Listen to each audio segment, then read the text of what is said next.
We were going to have Davin Michaels on, the founder of 123 Employee and the author of Outsource Smart, his website, davinmichaels.com, DAVENMICHAELS. But we found some guy in the Philippines who would do the same segment for only $1 an hour. He sounds a lot like Davin Michaels, though. Is that Ricardo? Hello, Tom. It's Ricardo here. How are you? Fine. That's so, great. Davin, you have written a book telling American business people, entrepreneurs, particularly small businesses, that they could just say, to hell with American labor, let's find some guy in the Philippines to do the job. You got it. Exactly. Seriously?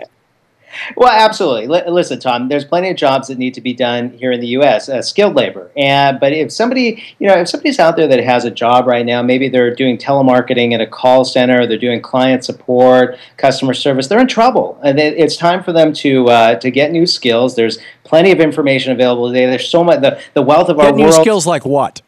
Whatever it is. I mean, go back to school and become a brain surgeon? The AMA actually limits the number of doctors there are, so we're importing doctors now. Somebody can start a business today within a couple of days. They come up with an idea, they put a website up on the internet, throw some traffic towards it. They come up with some money?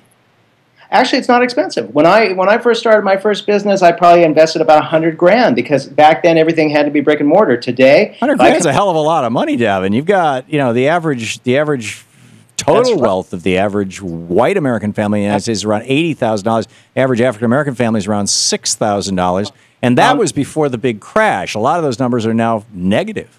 That's right. But today, Tom, somebody can put a website up for a couple $100, throw a little traffic towards it for a couple $100, test it out, see if it flies, and then over time ramp it up. But putting a website up and getting people to go to that website are two completely different things, as you well know. I mean, yeah, absolutely. We do it all the time. We come up with ideas all the time, and then we drive some traffic to it. We see if it flies. If it flies, we grow that business. If it doesn't, we move on to the next one. We do it all the time. For example? When I come up with new books, I come up with new concepts, new events that I'm going to do, or information products I'm going to create. We first create the website. We throw it up on the web. We do a little test. We see if it converts. So do you do this thing? There was this must have been 3 decades ago. This was back when you read, they had ads in the back of comic books. And they had this ad that said, you can make thousands of dollars in your spare time using direct mail. Send $5 and we will send you the instructions. Mm-hmm. And I was a gullible 14-year-old. I had a paper route. Grit was the paper. And I saved up my $5 and I sent it off. And what they sent me was an instruction sheet that said, buy an ad in the back of a comic book that says you can make money in your spare time. Just send $5 and you will get thousands of people sending you $5 and you'll make a lot of money. There you go. There you go. Well, is that the kind of thing that you're doing? Well, in a way, I suppose it is, because today we use the internet instead of direct mail. It's much quicker, it's less expensive, and it's immediate. It sounds like a scam, Davin. But it's not. People are doing it all day long. I mean, let's face it, all commerce is done on the internet today. Well, not all commerce. People still go to stores. All commerce. You know what? If we go to a store, how do we find out that store? We go on the internet to find out where that store is located. All commerce goes back to the internet today. If somebody's going to walk into your donut shop, the way they're going to find you, they're either going to drive by or they're going to look it up online. Everything is online. And if somebody has a brick-and-mortar business, whether they think they're an online marketer or not, they have to be doing something. So what does this have to do with outsourcing American jobs? Sure. Well, today, entrepreneurs will source their goods and services from wherever it makes the most sense. It's not the 50s anymore. The borders are gone. We can do business anywhere we want, and that's because of the internet. So entrepreneurs... Well, it's not just because of the internet. The borders were gone. They started just disintegrating. Nixon started the whole idea of most favored nation status, trade status. Reagan put it on steroids, and then Bill Clinton in the 90s, and this was probably only half of America at that point even had access to the internet, passed WTO, GATT, NAFTA, and made transnational corporations sovereign over the United States. This has been a long time coming. This is the internet is following in the back of it, but what's wrong with countries having borders? What's wrong with, when George Washington had Alexander Hamilton come up with his 11-point plan for American manufacturers in 1791 or 1793, it built this country. And they started with tariffs. We've had average 35% tariffs from the time of the George Washington administration to the Reagan administration, and it built an enormous industrial nation. What's wrong with that? Yeah, well, as you know, Tom, women are voting now too. But What does this have to do with? What does this have to do with women? it's 2013, Tom, and today with the internet, we can again we access all the So something that worked for 200 years, we should ignore and throw away because women can vote. Tom, today we are only going to we are only going to source our goods and services from where it makes the most sense. It's not like that's why I'm saying let's go back to those rules that said if there's a dollar's worth of labor and a pair of shoes made in Connecticut that you want to sell on your website. We put up borders. This iPhone would cost over $2,000. And you want to make that pair of shoes in China where it's 5 cents worth of labor. There'll be a 95-cent tax when you import it. If you want to make it in Mexico, there's 50 cents worth of labor in that pair of shoes. There's a 50-cent tax when you import it, so that the cost of labor is equalized so that employers no longer have an incentive to send jobs overseas. What's wrong with doing that? It's just not going to happen. Now, I'll tell you what is going to happen, though, is manufacturing is actually going to come back to the U.S. I guarantee over the next 5 to 10 years, it's all coming back for two reasons. At $8 an hour. No, actually, it's going to come back for two reasons. One is robots. The robots are getting more and more sophisticated, so manufacturing is definitely coming back to the U.S.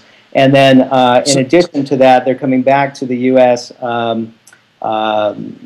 I lost my train of thought there for a second. Well, that's okay. But what you're saying basically is manufacturing jobs are not coming back to the United States unless they pay squat. I'm just curious, where do you think, A, do you think that having a middle class in the United States is a good thing? And B, if so, how are you going to get that? Because what you're talking about is basically laissez-faire economics. It is the way that England ran their economic system during the time of Charles Dickens. And what that produces invariably, and this experiment has been done literally hundreds of times over centuries in dozens and dozens of countries, and what that produces is a very small, very wealthy class, a very small middle class, that's the store owners and Scrooge and Marley. They had a one-employee business. He was a small businessman. That was the middle class. And then you have this huge class made up of over 95% of all the people who are the working poor. And that's the kind of world that your economics is going to create. And frankly, the policies that you're espousing are creating in the United States. Is that what you want? No, I disagree. I believe that solopreneurs and entrepreneurs are actually the fuel that will actually bring that's the middle class. That's that small number of people who can actually, who have the ability, the money, the smarts, the technology, whatever, to run a business. I'm with you on that. But if you're saying that the entire middle class of the United States is going to be entrepreneurs, that's going to be what? 2% of America? 3% of America? It'll be entrepreneurs and more skilled labor, higher skilled. Okay, skilled. Name a skill for me that somebody who just, says Sensata, I think is the company. Mitt Romney owned this company in Ohio. They shipped every bricks and everything over to China. Those workers used to know how to do precision machine tools. Now they know nothing that they can sell. What skills should they acquire to become part of America's middle class? I would definitely consider precision machine tooling to be a highly skilled job. It is, but it's no longer done in the United States. Well, it is done by some companies in the U.S. Very, very, very few. I have some personal knowledge of this. My dad worked in the tool and die industry for 40 years. When Reagan came in, the jobs started going to Italy. Now they're going to Korea, Japan, and China. Yeah, but how can we possibly put up borders? It's not possible. It's impossible to put up borders. You do it with tax law. We have 22,000 tariffs on the books right now. Most of them are set at less than 2%. You set them back to 25, 30, 35% like they used to be before Reagan and Clinton. Anyhow, we're out of time. Davin Michaels, Outsourced Smart is his book. Davin Michaels, DAVENMICHAELS.com. The website, he's the founder of 123 Employee. Davin, thanks for dropping by. Hello? Yeah, good talking with you. We'll be back.